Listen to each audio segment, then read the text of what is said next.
Hello dear student, you are heartly welcome to P K agri. मागच्या भागामध्ये आपण introductory part cover केलेला होता.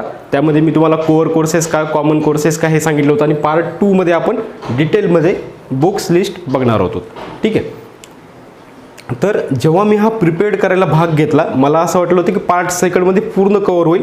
परंतु जेव्हा मी इनलिस्ट करायला घेतलं तेव्हा एक गोष्ट लक्षात आली की नाही, विद्यार्थ्यांना जर सांगायचं असेल तर अतिशय याच्यापेक्षा डिटेलमध्ये आपल्याला आणखी सांगावं लागणार आहे. म्हणजे हे सांगून चालणार नाही की फक्त सेमिस्टरच्या नोट्स रीड करा.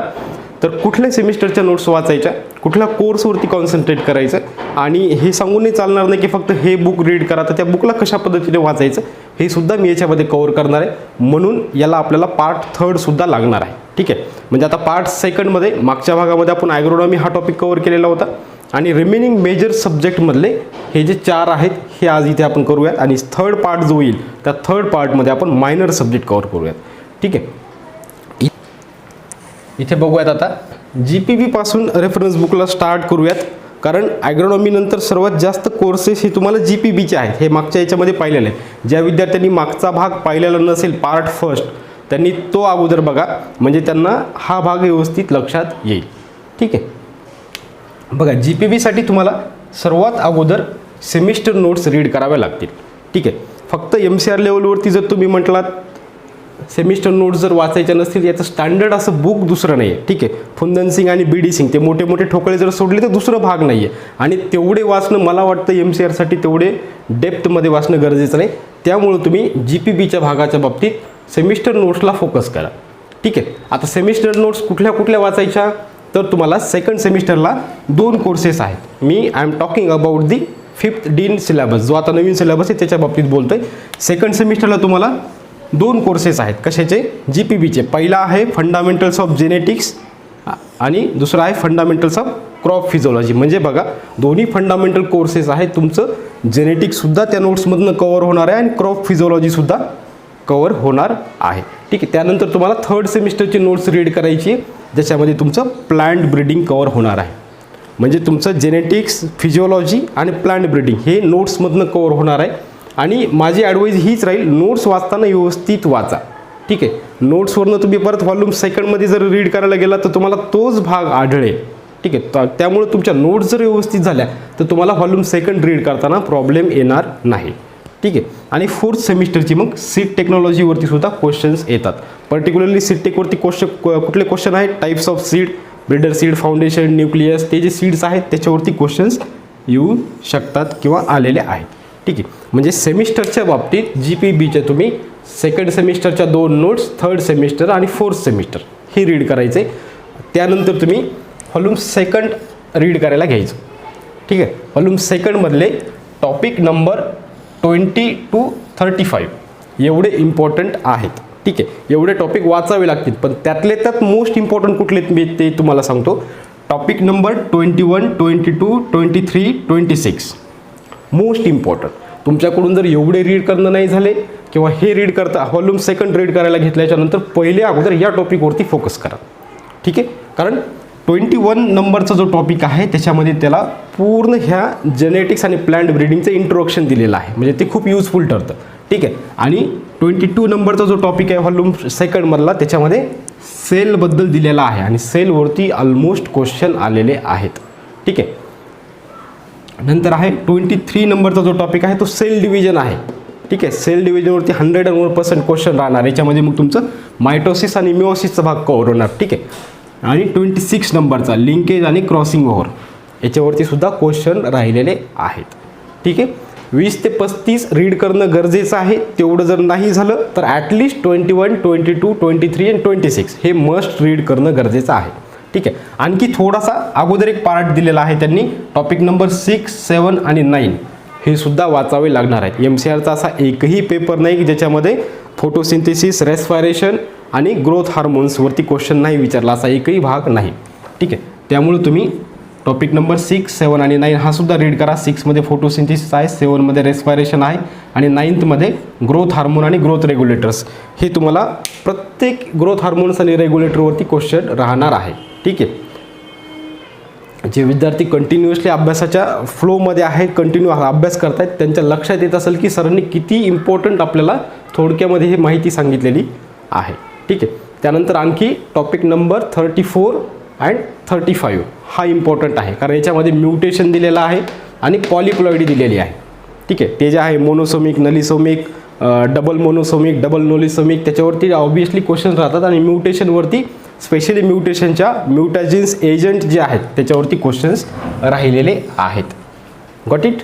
GPBसाठी सेमिस्टरच्या नोट्स एवढ्या करायच्या, ते झाल्याच्यानंतर हे रीड करायचं, त्याच्यामध्ये टॉपिक 20 to 35 आणि त्याच्यामध्ये कुठले इम्पॉर्टंट आहे हे मी तुम्हाला सांगितलेलं आहे. आणि ॲट द लास्ट मोमेंट किंवा ज्यांना पॉसिबल नसेल ह्या गोष्टी करणे, तर त्यांनी मग टॉपर्स आणि इसेन्शियल्स ऑफ ॲग्रिकल्चरमधनं हा पार्ट कवर करू शकता.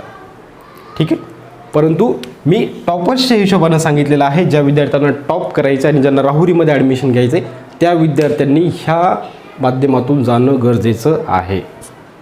बरोबर. आणि ज्या विद्यार्थ्यांनी हे केलं, एवढं हे सांगितलेलं की ज्यांनी पार्ट कवर केला त्यांना 101% गॅरंटी देतो, त्यांना ॲग्रिकल्चर MPSCला सुद्धा फायदा होणार आहे. ठीक आहे. जेनेटिक्स आणि प्लांट ब्रीडिंगचे 20 क्वेश्चन्स आहेत आणि त्यावेळेला तुम्हाला हाच भाग रीड करणं आहे. म्हणजे एका दगडामध्ये तुमचे 2 पक्षी किती मारायचे तुम्ही मारा. फक्त मी तुम्हाला सांगितलेलं आहे की दगडामध्ये तुम्हाला वेगवेगळे पक्षी मारता येतील. ठीक आहे. एवढं सगळं इम्पॉर्टंट आहे जेनेटिक्स आणि प्लांट ब्रीडिंगच्या बाबतीत. जे हुशार विद्यार्थी आहेत, ज्यांना आता ग्रॅज्युएशन लेवलपासून ॲग्री MPSCची तयारी करायची, त्यांनी ऑब्वियसली या पॅटर्नला स्टिकअप राहा, कारण नंतर आपण प्रत्येकाला हाच क्वेश्चन विचारतो की याच्यासाठी काय वाचू, त्याच्यासाठी काय वाचू. ठीक आहे. हे बेसिक बुक्स आहेत, हे जर वाचले तर तुमचं ॲग्री MPSCसुद्धा टार्गेट होणार आहे. त्यामुळं याच फ्लोनी जा. Got it. इथे आपला जेनेटिक्स आणि प्लांट ब्रीडिंग कवर झालेला आहे. नंतर आहे एंटमोलॉजी, इट्स एंटमोलॉजी. ठीक आहे. एंटमोलॉजीचे सुद्धा बघूयात आता सेमिस्टरच्या नोट्स कुठल्या कुठल्या रीड करायच्यात. एंटमोलॉजीच्या तुम्ही 2nd सेमिस्टर, 4th सेमिस्टर आणि 6th सेमिस्टरच्या नोट्स रीड करायच्या. ठीक आहे. 2nd, 4th आणि 6th सेमिस्टरच्या नोट्स रीड करायच्या. त्याच्यामध्ये तुमचा इंट्रोडक्टरी पार्ट 2nd सेमिस्टरमध्ये कवर होईल आणि 4th आणि 6th सेमिस्टरमध्ये तुमचं जे काही पेस्ट आणि हे आहेत, क्रॉप पेस्ट आहेत, त्या याच्यामधनं तुमच्या कवर होणार आहेत. ठीक आहे. नंतर ह्या नोट्स रीड झाल्याच्यानंतर तुम्ही यायचं व्हॉल्यूम 2कडे. तर व्हॉल्यूम 2चे तुम्ही 11 ते 13 टॉपिक एंटोमॉलॉजीचे आहेत. ठीक आहे. 11 ते 13मध्ये कुठले इम्पॉर्टंट आहेत. ठीक आहे. मोस्ट इम्पॉर्टंट टॉपिक आहेत 11, 16 आणि 15. व्हॉल्यूम 2मधले 11, 16 आणि 15 हे एंटोमॉलॉजीच्या दृष्टीनं मोस्ट इम्पॉर्टंट पार्ट आहेत. ठीक आहे. आता जनरल सायन्समध्ये मी तुम्हाला सांगतो की एंटोमॉलॉजीवरती कशा पद्धतीचे क्वेश्चन्स येतात किंवा एंटोमॉलॉजी हा विषय तुम्ही अभ्यासताना MCRच्या दृष्टीने ऑब्वियसली आत्ता जे मी टॉपिक सांगणार याच्यावरती 101% क्वेश्चन राहणार. कुठले. रिप्रोडक्टिव्ह सिस्टीम व्यवस्थित करायची आहे तुम्ही, respiratory system, circulatory system and nervous system. ह्या जे सिस्टीम्स आहेत इन्सेक्टच्या त्या व्यवस्थित करायच्या, त्याच्यावरती क्वेश्चन राहतो म्हणजे राहतो. ठीक आहे. त्यानंतर ॲनाटॉमीमधला जो भाग आहे इन्सेक्ट ॲनाटॉमी, त्याच्यामध्ये तुम्ही कशावरती फोकस करायचं आहे. Mouth parts, insect legs, head position and antenna. ठीक आहे. ऑब्वियसली 101% याच्यावरती क्वेश्चन राहतो. Mouth parts, head position, 3 types of head position आहेत, प्रोग्नॅथस, ओपिस्थोगॅनासस अँड हायपोग्नॅथस. ठीक आहे. ह्या पोझिशन्स आहेत. आणि लेग्सवरती राहतात आपले हे जम्पिंग टाईप्स कशामध्ये आहेत, ट्रॅव्हलिंग टाईप्स कशामध्ये आहेत, अँटिनावरती क्वेश्चन्स राहतात, सायपनिंग टाईप अँटिना कशामध्ये आहे, अशा पद्धतीचे क्वेश्चन्स याच्यावरती 2 ते 3 क्वेश्चन्स राहतात. म्हणून एंटोमॉलॉजी विषयाला या पद्धतीनं तुम्ही कव्हर करा. Got it. नंतर आहे माझ्या सर्वात जिव्हाळ्याचा आणि आवडीचा विषय हॉर्टिकल्चर. खूप इंटरेस्टिंग सब्जेक्ट आहे. तर हॉर्टिकल्चरच्या बाबतीत तुम्ही 1st, 3rd, 4th आणि 6th सेमिस्टरची नोट्स रीड करायची. कुठली 1st, 3rd, 4th and 6th सेमिस्टरचे नोट्स तुम्ही रीड करायचे. आणि हॉर्टिकल्चरची ग्रंथ, हॉर्टिकल्चरची आपण ज्याला ज्ञानेश्वरी म्हणून, ज्याच्याशिवाय हॉर्टिकल्चर कंप्लीट होणार नाही कुठल्याच एक्झामचा, ते म्हणजे SN गुप्ता सरांचं इन्स्टंट हॉर्टिकल्चर हे बुक. ठीक आहे. इन्स्टंट हॉर्टिकल्चर जरी तुम्ही केलं, सेमिस्टरच्या नोट्स जर रीड करणं नाही झाल्या तरी तुम्ही इन्स्टंट हॉर्टिकल्चर जरी एक सिंगल वाचलं तरी तुमचा बराचसा पार्ट इन्स्टंट हॉर्टिकल्चरमधनं कवर होईल. आता काही विद्यार्थ्यांना वाटतं की सर मग इन्स्टंट हॉर्टिकल्चर सफिशियंट आहे का, ज्या विद्यार्थ्यांना इन्स्टंट सोडून दुसरं वाचायचं आहे किंवा इच्छा होत असेल की हॉर्टिकल्चरच्या बाबतीत दुसरं काहीतरी आपण वाचायला पाहिजे, तर मी त्यांच्यासाठी एक गोष्ट इथं क्लिअर करतो आणि त्यांनी लक्षातच ठेवा. Instant horticulture, spices, medicinal aromatic plant, plantation crop आणि फ्लोरिकल्चर. बाळांनो, एवढंच याच्यामध्ये इतकं दिले डिटेलमध्ये की तुम्ही हे सोडून दुसऱ्याच्या पाठीमागं लागू नका. जर तुम्हाला इन्स्टंट सोडून दुसरं बुक जर वाचायचं असेल हॉर्टिकल्चरचं, तर फक्त त्याच्यामधून फ्रूट्स अँड व्हेजिटेबल्स एवढंच कवर करा. म्हणजे दुसरं बुक जर वाचायचं असेल तर याच्यात फ्रूट्स आणि व्हेजिटेबलची माहिती तुम्हाला भेटत असेल कुठे, तर त्याच्यातून वाचा.